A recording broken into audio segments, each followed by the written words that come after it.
Itinanggi ni DPWH District Engineer Abelardo Calalo sa kanyang counter-affidavit na suhol ang perang dinala niya kay Batangas 1st District Representative Leandro Leviste. Anya, donasyon umano ito ng mga kontraktor. Ngiti Calalo, walang basehan ang mga alegasyon sa kanya. Ang sagot ni Congressman Leviste sa pagtutok ni Ian Cruz. Sa inihaing kontrasalaysay o counter-affidavit ni DPWH District Engineer Abelardo Calalo, mariin niyang itinanggi na tinangka niyang suhulan si Batangas 1st District Congressman Leandro Legarda Leviste.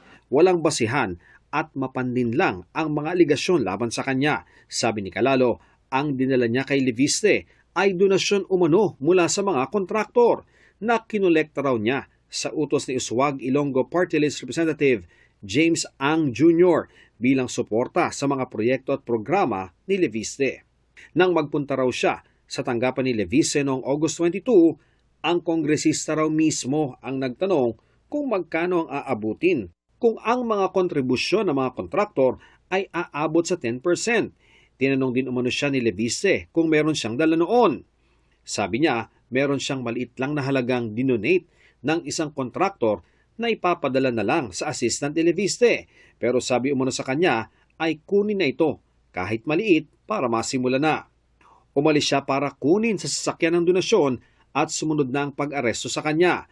Kinuha umano ng mga pulis ang donasyon na hindi man lang nahawakan o tinanggap ni Leviste. Ang tawag po dito, at alam po ito ng mga abogado, yung diferensya ay instigation. Yung isang tao na wala namang intensyon na gumawa ng krimen ay inudyok para palabasin na meron siyang ginawang krimen. Sa isang pahayag, ipinunto ni Congressman Leviste na tila inamin daw ni Calalo na tumatanggap siya ng donasyon sa mga kontraktor. Ang mahigit 3 milyong piso raw na tinangkang ipangsuhol ay may kasamang resibo mula sa 3 kontrata. Hamon ni Leviste, pangalanan ni Calalo ang mga nag-donate ng pera. Bunyag, sino ang nagbigay sa kanya ng pera na kontraktor at sino yung ibang mga contractors na kinausap niya. Totoo ba ang sinabi niya sa akin na may isang kontraktor sa unang distrito ng Batangas na may koneksyon sa isang kasulukuyang congressman na taga Batangas. Nabanggit din ni Calalo sa kanyang counter-affidavit na nakapulong niya si Leviste kasama ang ina nitong si Senadora Loren Legarda at Congressman Ang. Sinabihan umano siya ni Legarda na alagaan ang mga proyekto ng senadora sa distrito katuwang si Ang.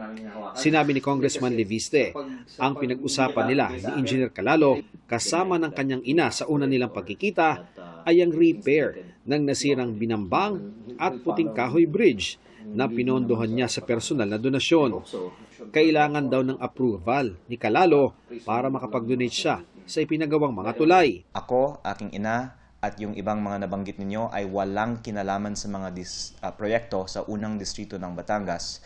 At pwede pong tignan ito ng media, ang listahan ng mga projects, mga bidders, walang-wala po.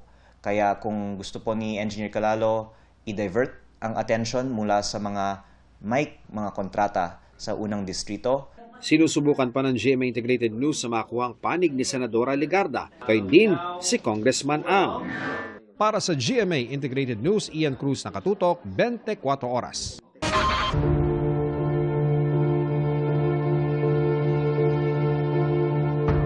Meron po nakita mga discrepancy o hindi pagkakatugma ang Bureau of Customs sa paunang pagsisiyasat nila sa mga dokumento ng 28 luxury vehicles na mag-asawang Sara at Curly Discaya.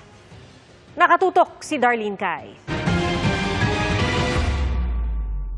Ngayong hawak na ng Bureau of Customs ang 28 luxury vehicles ng mag-asawang Sara at Curly Discaya, pinagtutugma nila ang iba't ibang dokumento gaya ng record sa Customs, rehistro sa LTO at mga impormasyon ng mga sasakyan. May mga initial reports na may dokumentong wala na dapat ay nandoon. Sa proseso namin, dapat registered siya doon sa ganung proseso, subalit wala. Ngayon, ayoko kagad husgahan o mag-conclude na therefore dinaya yan, kasi mali po yan, irresponsible on my part. Dahil, what if talaga namang nawala lang yun, na walang hindi sinasadya, although siyempre mas malamang sinadya. Unang sinabi ni Customs Commissioner Ariel Nepomuceno na 8 sa mga sasakyang target ng search warrant mula sa korte ay walang entry record sa Customs. Ngayon, may impormasyon din sila tungkol sa hindi pagbabayad ng karampatang buwis. Meron na pong mga hindi tama ang pagbabayad initially. Okay. Kaya lang pinapabalidate ko lang po. Selyado, kinordonan at bantay sarado ng mga tauhan ng Customs at Philippine Coast Guard ang 28 luxury vehicles na nasa compound ngayon ng St. Gerard Construction sa Pasig. Bawal galawin, buksan o gamitin ang mga ito. Naunang iginiit ng abogado ng mga diskaya na si Attorney Cornelio Samaniego III na binili ng mga diskayang mga sasakyan sa mga rehistradong local car dealer.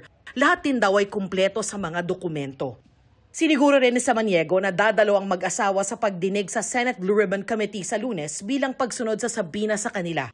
Inaasahan din ng House Committee on Infrastructure ang pagdalo ng mga diskaya sa pagdinig nito sa Martes. Una sa lahat, aantay namin siya sa alas 9 ng Martes. So, doon na lang ho natin malalaman kung ano yung gagawin ng komite. Pero sasabihin ko na kung ano yung pwedeng gawin. So, pwede siyang i-cite in contempt. Pwede rin naman mag-show cause order pa, ba't hindi siya nagpakita. Marami pang mga ways eh. So, ayoko nga pangunahan po yung komite. Patuloy na sinusubukan ng GMA Integrated News na kunin ang panig ng mga diskaya pero hindi pa sumasagot sa mga text o tawag ang kanilang abogado. Para sa GMA Integrated News, Darlene Kai, Nakatutok, 24 Oras.